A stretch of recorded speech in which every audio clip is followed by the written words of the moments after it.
Hey guys, it's March 12th. Wow, it is still blustery here. We had like epic wind over the past couple days. It was like 50-mile-an-hour sustained winds.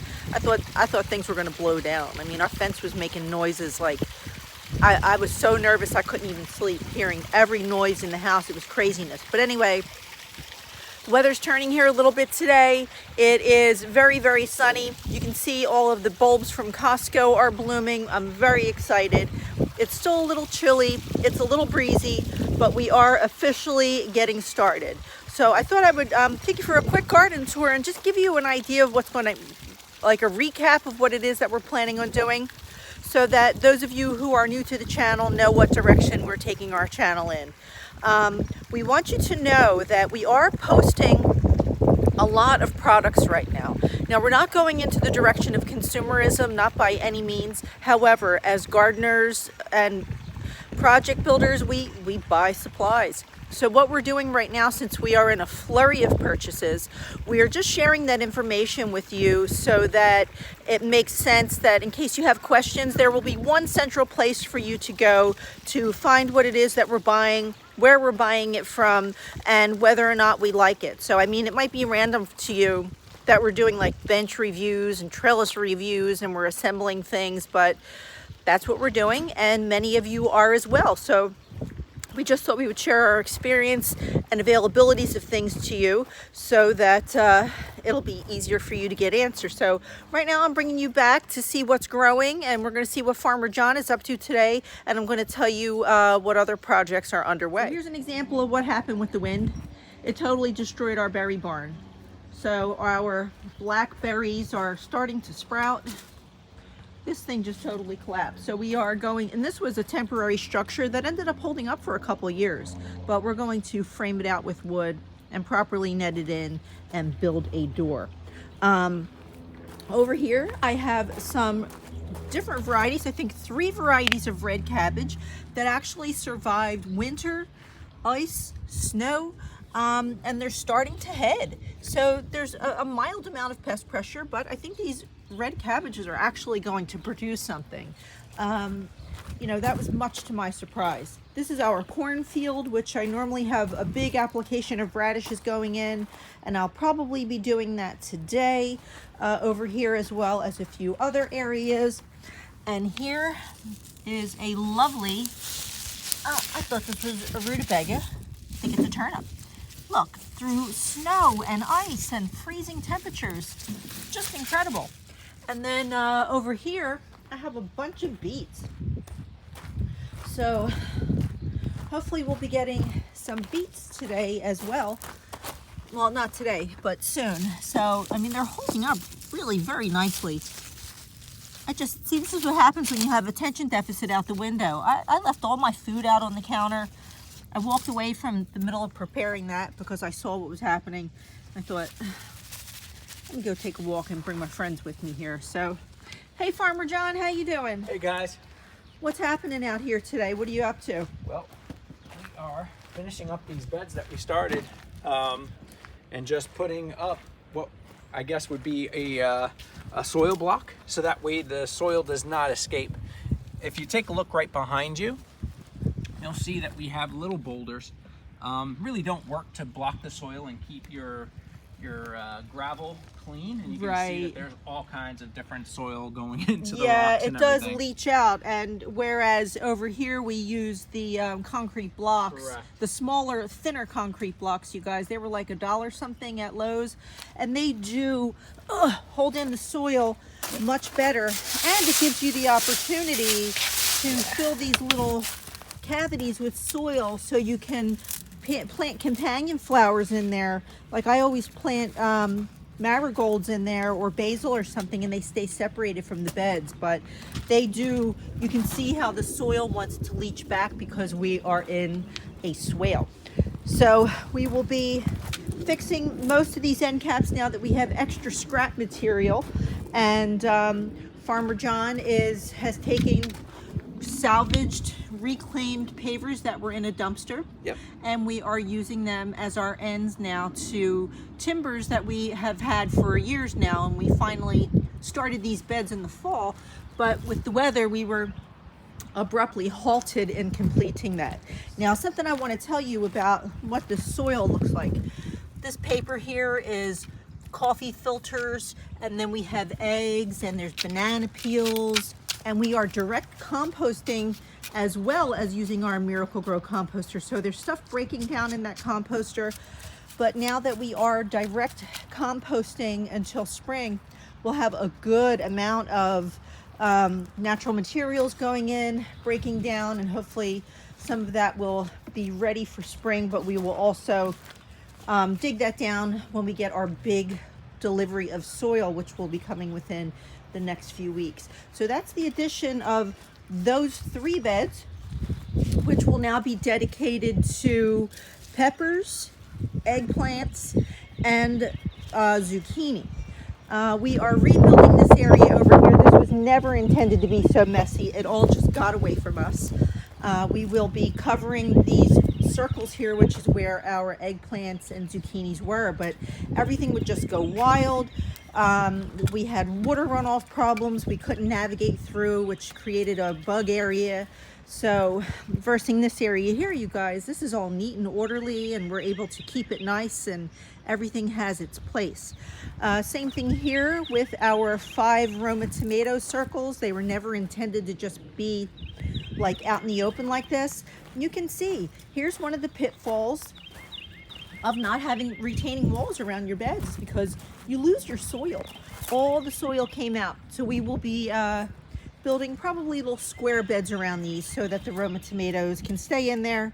And as it rains, this area does tend to fill up with water a little bit, so it causes problems for your tomatoes as they're sitting in water, whereas over here in the concrete bed for the tomatoes, we don't have that problem. So everything, everything just kind of happened so abruptly for us, you guys, where it's like one minute we had a little bed where we were growing spinach, and then the next minute we were full-on gardeners with almost 5,000 square feet of growing space. So these are just some of the things that we're working on out here today, taking advantage of the nice weather. I will be direct sowing some radish and daikon seeds. I'm hoping to get my spinach sowed as well. I have a bunch of brassicas doing really great in the greenhouse. Also, I am soaking gumfrina and parsley, and to sow, I like to let that soak for 24 hours, and I will be sowing that into cells tomorrow. And I will also be sowing delphinium and fennel, and they like to germinate in the dark, you guys. So if you're struggling with delphinium, try to find a dark spot to get those seeds going in. The Pacific Giants, they should do better for you getting germinated in a dark spot. So with all of this going on, another little endeavor I will be on will be to go around and try to collect all of my little plant labels from last year so I can make sure they're not becoming a wasteful thing in the garden.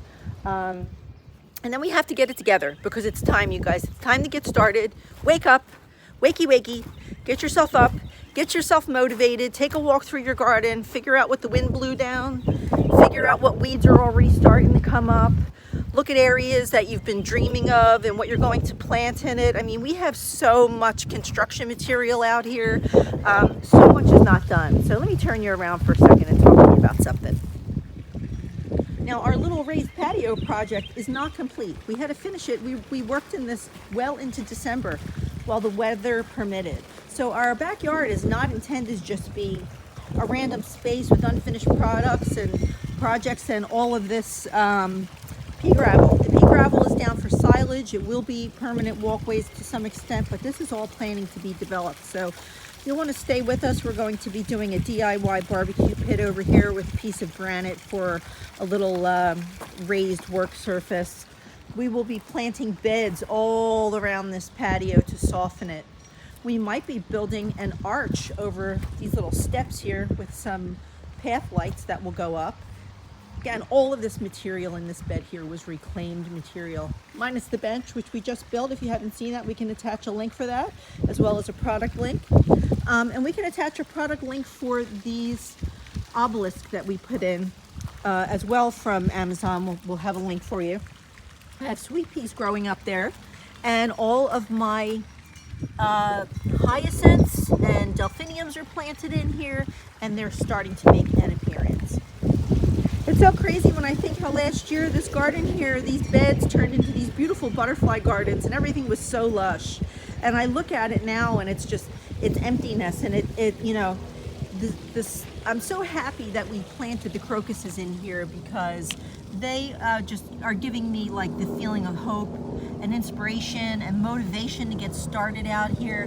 They're so pretty, you know, the first signs of spring. They're brightening everything up. I can't wait to see the hyacinths bloom.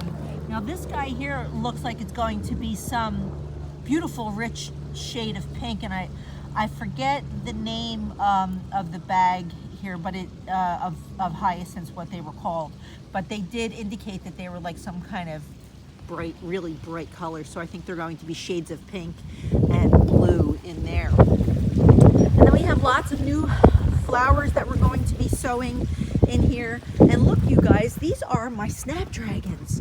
So look, they are supposed to be just the tender perennial, but they are truly winter hardy. They stayed green through the season. Something here just like threw a seed at me.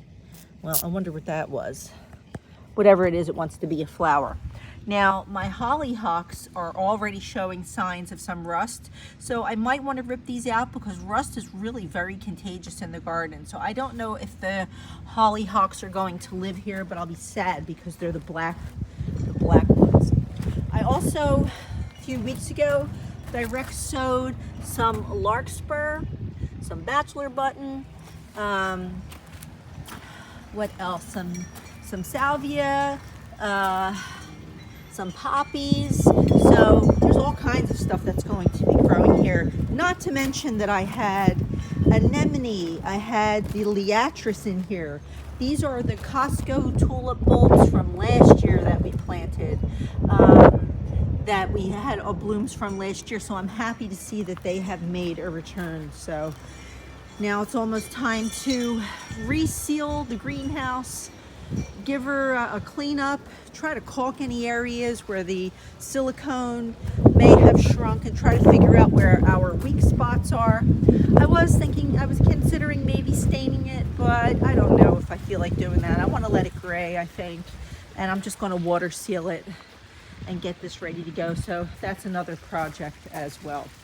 Anthony, you were asking about some of our garden structures.